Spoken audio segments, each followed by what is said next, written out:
Hey guys, doing a little quick video here, printing the actual scoops, upper scoops, lower scoops.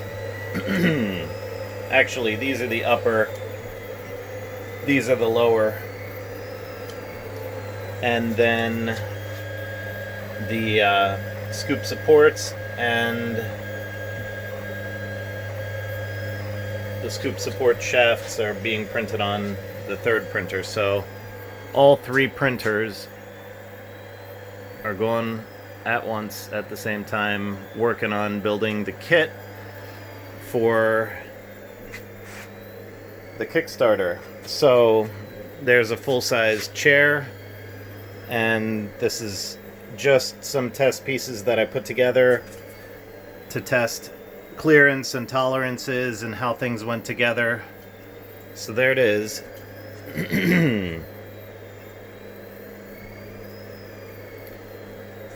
Pretty cool when you look at it all together there. Now obviously that's just the bottom, but we're actually printing the parts. I had to reduce the size by ½ inch, so instead of 12-inch scoops, they're 11.5, because I literally could not fit them onto this printer. It wouldn't print any larger out to the left, and well, it's 300 by 300 millimeters, so it was just a tiny bit too small. I had to reduce the overall size to 11.5 inches rather than 12-inch scoops. No big deal. These were 12-inch scoops, so you won't even notice the difference. So the new scoops will just be a tiny bit smaller. But now that I've printed the support shafts and gotten to try a few different sizes for the test fits and making sure I had enough clearance for those square holes and everything, we should be good. So now I'm actually printing. Once this is complete, believe it or not, both of these prints of the scoop bottoms and tops are going to take 5 hours. So once I get a full set of bottoms and tops and then print 2 of these over here, we'll have enough to do 1 scoop pair. So conceivably in about 20 hours I'd be able to have a full set of 4 printed up and complete. So tomorrow we'll have hopefully completed printing. Well, I have work tomorrow, so we'll see. Maybe I'll get 1 or 2 more print runs done by the end of the day, so I might have 3 scoop pairs done and have to do 1 more tomorrow. But we'll see. It's going well, and as long as I don't have any problems with printing, it should be pretty quick. And then we can put things together on a dowel rod and actually start looking at, taking it outside.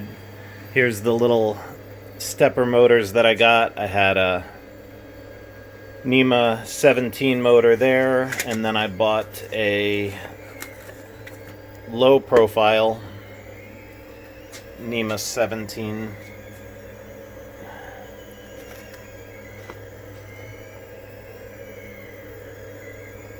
So the difference between them is how hard they are to actually spin, and I'd like to have it easy enough that the little Kickstarter kit doesn't have any problem spinning it. This one, when you spin it, it's going through the 2 black square things down here at the bottom are full wave bridge rectifiers. I've got a capacitor, actually 2 capacitors in parallel there, and we're producing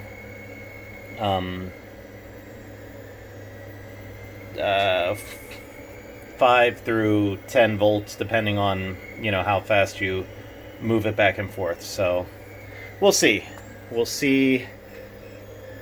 how we get things together.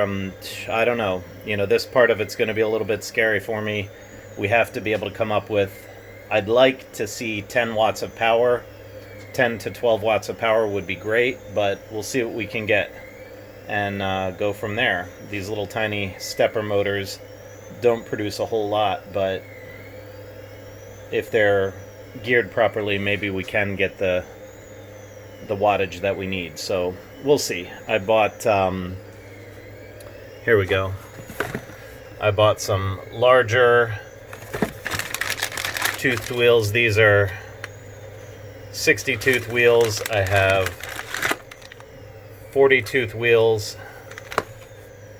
and then the ones that are on here, that one that's on there is a 20 tooth wheel. Oops, that one. So we'll see. We'll give it a try, see what we come up with, and I'll report out as we go. Take care, guys.